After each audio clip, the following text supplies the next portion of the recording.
O que você faz quando você acredita numa coisa? Você promove. Ele fala isso. Então você tem que aprender a promover o que você faz. Você tem que aprender a promover as coisas que você gosta. Ele fala assim: o que você faz quando você descobre um milagre? Você conta para as outras pessoas. Poxa, gente, eu sou um cara que, pô, vim ali numa família. Eu já contei minha história, família foi pobre, foi difícil, aquele negócio todo, nordestino, e construí minha riqueza. Por onde? Pela educação, obviamente, pela aplicação da educação. Depois que a gente passa do arquivo número 1, ele vai dando alguns princípios de riqueza e ele chega na parte da declaração. Eu acho que essa parte é especialmente interessante se tratando desse episódio. Ele diz o seguinte: na declaração é para você falar, preferencialmente em voz alta, e depois de toda a declaração você fala: eu tenho uma mente milionária. A declaração é essa: eu mesmo crio o meu próprio grau de sucesso financeiro.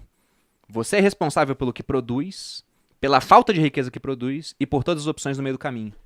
Então, se você hoje não está no patamar financeiro que você quer, a culpa é sua, né? E você sabendo disso, já tendo essa consciência, porque ele fala sobre como é que você muda o seu modelo de dinheiro, né? Primeiro ponto é consciência do problema. Você não resolve um problema que você não sabe que tem, que está inconsciente.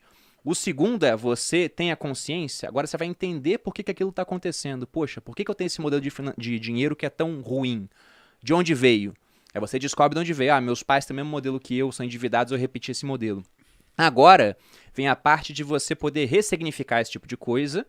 E aí você muda e vê, olha, isso aqui é a gravação que me deram. Eu sou o gravador, agora eu quero gravar arquivos novos. Perfeito.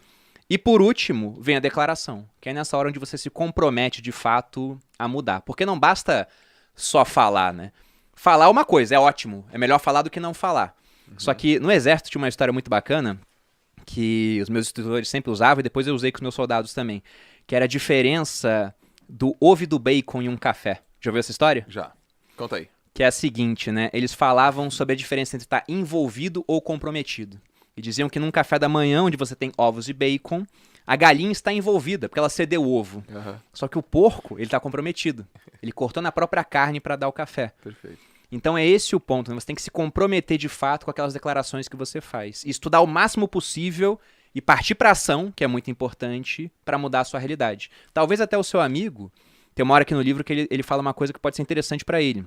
Se ele for assistir a gente aqui ou num próximo papo, que é o seguinte: ele usa uma fórmula diferente do que as pessoas geralmente usam. O pessoal pensa que é preparar, apontar e fogo, né? É que ele defende o contrário, que é preparar, fogo e depois você aponta. No seguinte sentido, mais ou menos lembrando que eu sempre falo de comércio antes de estar pronto. Você se prepara, mas coloca um tempo limite para isso, aprende o máximo possível naquele período. Você começa, você vai lá e atira, e depois você vai apontando para melhorar o processo através de erros e acertos, feedbacks, e vai fazendo. Cara, isso é um puta mindset. Esse é um mindset que muda o jogo, cara. Porque tem gente que só decide quando vê o plano perfeito. E nunca tem. E não existe. E tem cara que fala assim, não existe plano, mas existe a decisão. Eu vou fazer.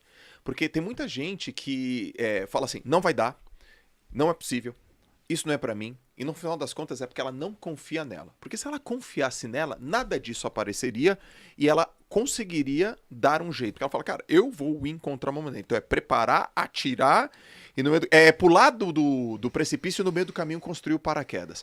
Todas as pessoas que eu conversei, que eu li, que eu estudei, todas elas têm esse mindset de não esperar a perfeição. Se quiser errar, erra rápido, erra barato, quer tomar água limpa, porque, porra, eu quero chegar primeiro. Então a rapidez, que é um dos princípios que a gente tem no grupo. Sim. Rapidez, a gente tem que ser rápido, cara, rápido. Então é muito mais um mindset do que, sei lá, uma estratégia. E a gente até coloca a rapidez antes da excelência, né? Antes da excelência. Quer ver isso? Pega o meu primeiro vídeo do YouTube, o primeiro do Joel, o primeiro do Thiago.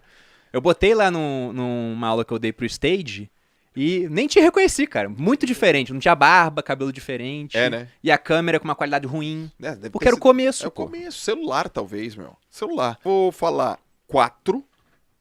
Os primeiros 4, tu escolhe um e fala. Tá. Arquivo 1. As pessoas ricas acreditam na seguinte ideia. Eu crio a minha própria vida.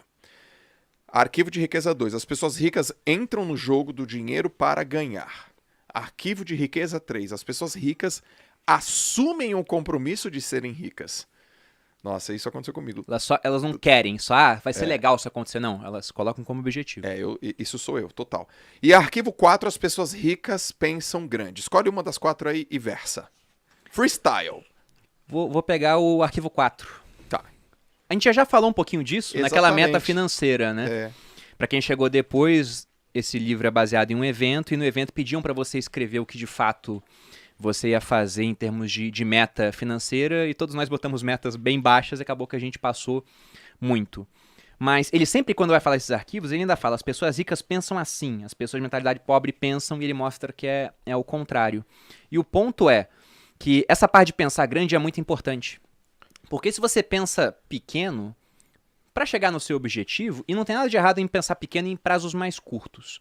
O Tony Robbins tem aquela frase muito famosa que diz que a gente costuma superestimar prazos curtos e subestimar os longos. Perfeito. Eu acho que a gente vai fazer o contrário, né? No curto você subestima de fato e você superestima o longo, porque no longo prazo muita coisa pode acontecer, igual aconteceu com a gente. Mas o ponto de pensar grande é importante porque pensar grande te obriga a agir de uma forma diferente. Se você só pensar, não, eu quero estar 10% melhor em termos de finanças do que eu tenho agora. Cara, 10% é melhoria incremental. Sim. Você não muda quase nada. Agora, se você se desafiar e falar, não, daqui a 5 anos eu tenho que ter um patrimônio 5 vezes maior do que eu tenho agora. Você sabe que no primeiro ano você não vai dobrar o patrimônio e depois dobrar de novo.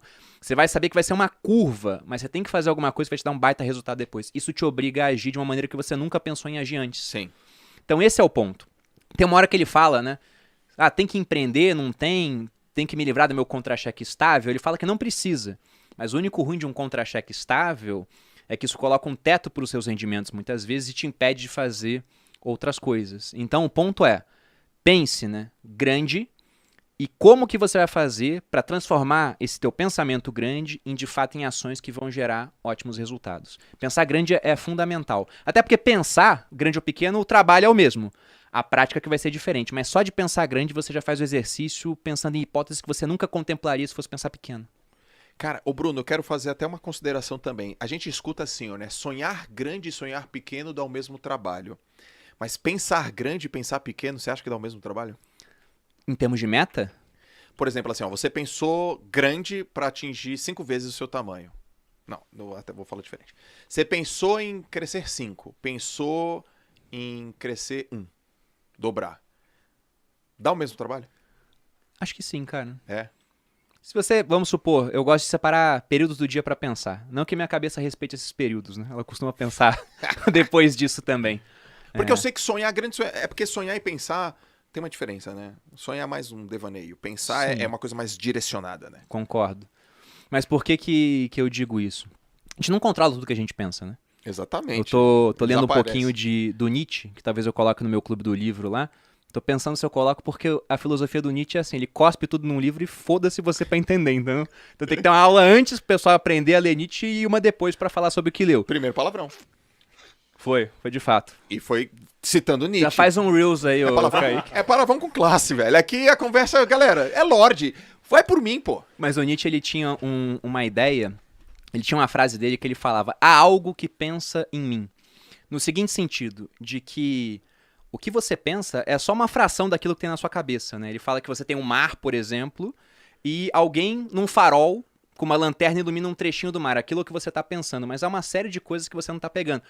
E ele ainda fala, quem é o cara que escolhe para onde está apontando o farol? Ele fala, não é a minha mente consciente, é, sei lá, o meu corpo que está fazendo isso. Mas ele fala, você não tem controle sobre tudo que você pensa. E para ele, inclusive, aquilo que você pensa é a parte menos importante do seu pensamento no final das contas. O que está em volta que é muito mais importante.